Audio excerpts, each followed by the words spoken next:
Hi,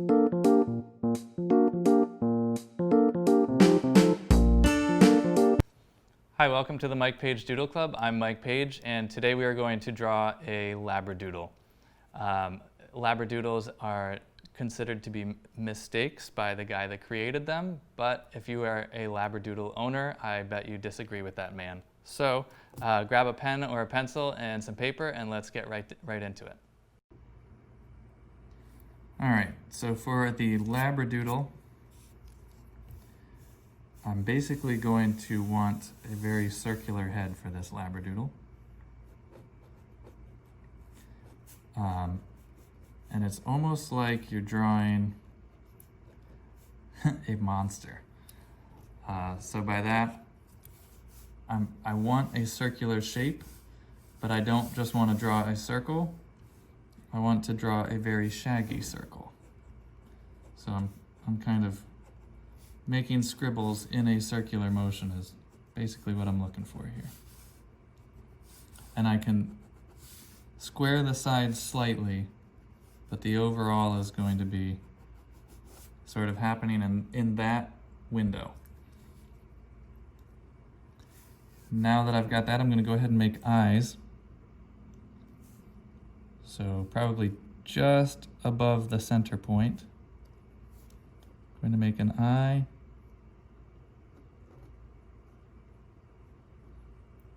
And I kind of drew the whole circle, but really I'm going to want hairs poking out into that as well.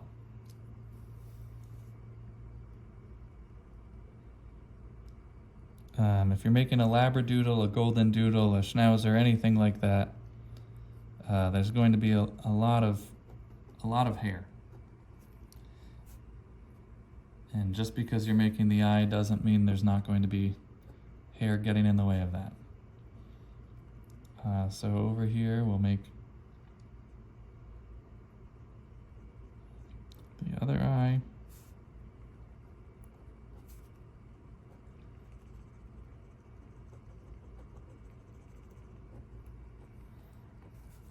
Technically they would have an iris and a pupil. I just kind of filled in 2 black circles. I really should have left a reflection on each eye, but that was an oversight on my part. I apologize. Again, these quick doodles are all about making mistakes. And this is a Labradoodle doodle, so we've got extra room for mistakes. Now I'm going to sort of explode hair outward. So we're going to have an oval shape happening in here.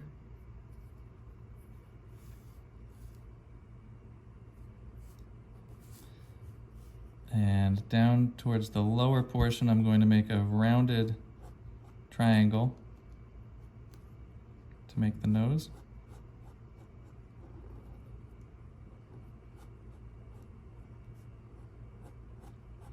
And I'm going to try to capture a little bit of the personality in this sketch. And we're going to want some circles right here that kind of connect up into the triangle. And then a quick line in the middle. Now, right about here, we're going to kind of almost a flat line going across. So we're going to make a little bit of shag coming outward. So these are going this way. This side we're going this way. And then we're going to have them swing down. But this way we've got a very defined mouth. And this is where the hairs from up here start coming down. So that's why we've got those sort of a change in direction there. And this area is doing the opposite. So these are going to be coming inward. These were going out away from the center. These are going to be coming in towards the center. And there's a little bit of variation in there. Some of, you might have a stray hair out here doing its own thing. Unless you're drawing a dog whose owner takes utmost care to keep it groomed perfectly at all times. But even those dogs have bad hair days. We all do.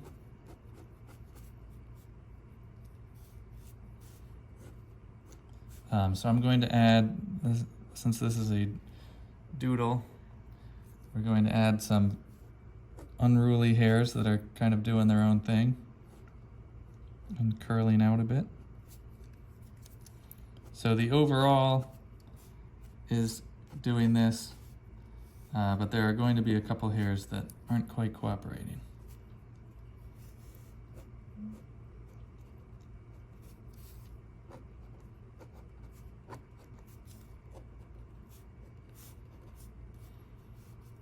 And right now you're probably thinking that the head is much too circular, which is correct, but we still need to add ears in. So once we get the ears a little more defined, it'll take care of that a bit. The edge of this ear is going to be coming down right about here. It's going to be cut off by the beard and by the eyebrows. And we'll just kind of come across there.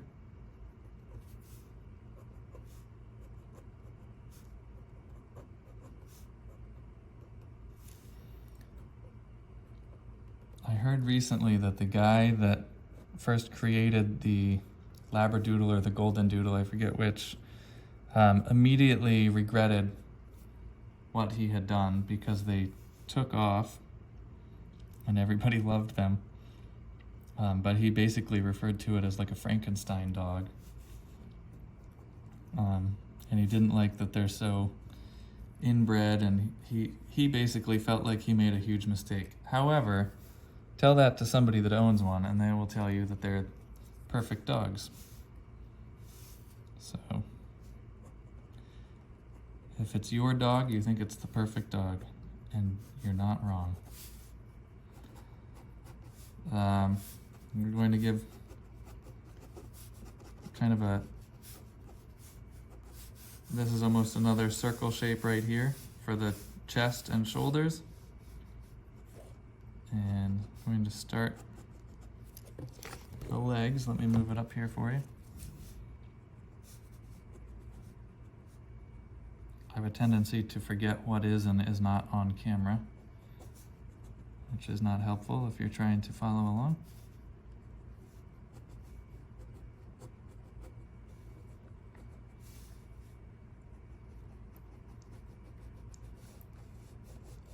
So there we've got some paws and a back haunch. This leg would be kind of coming across down here underneath. In fact, I think you probably see a little bit over there. And we'll make a heavily weighted shadow right here.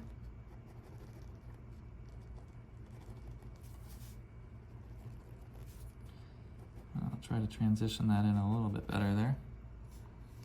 And the other leg will be over here. And again, when you're making a really hairy dog like this, it's important that you don't just draw a curving line down. If you're drawing something like a Labradoodle or a Golden Doodle, there's really not any straight lines. It's all it's all slightly curving hair lines, and you have to kind of roll with that. But again, that's part of why it's so fun drawing dogs, because every type of dog is a little bit different, and you get to experiment with different line and shading values and all to try to get each breed right.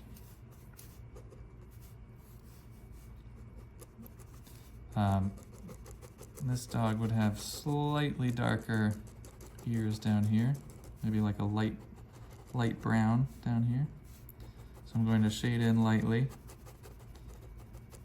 And over here I'll show you, I typically like to kind of roll the tip of the pen periodically. Normally I would do it way off on the edge of the paper, but I'll do it so that you might be able to see it. And you just do that to avoid a giant glob coming off of your pen at exactly the wrong time. because almost without fail it happens when you're trying to shade something very lightly. If you're using a ballpoint pen or a gel pen, you definitely want to just kind of roll the tip of the pen on the paper every now and then to clear that off. You can see there's a bit of a glob here. But if you roll the pen around every now and then, it kind of gets rid of any excess ink that's building up.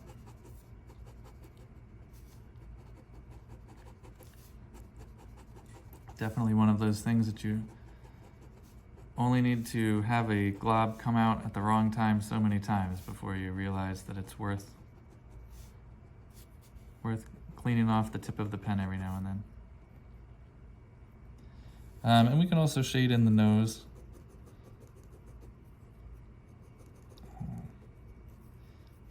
Add a little bit of value to the nose there.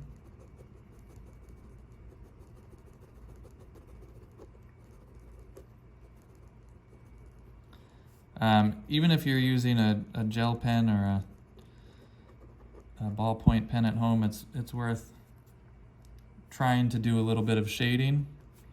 Obviously, if you're pressing down with the same amount of pressure over and over again, you're getting the same line. But if you experiment a little bit, you'll find that you can get different weights of line with your pen. And I mean, this is a bold gel pen that wants to make dark lines like that, but you can still get a little bit of shading in there.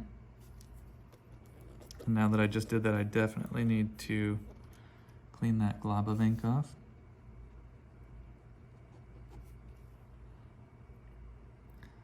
So there is our Labradoodle. All right, so here is our finished Labradoodle.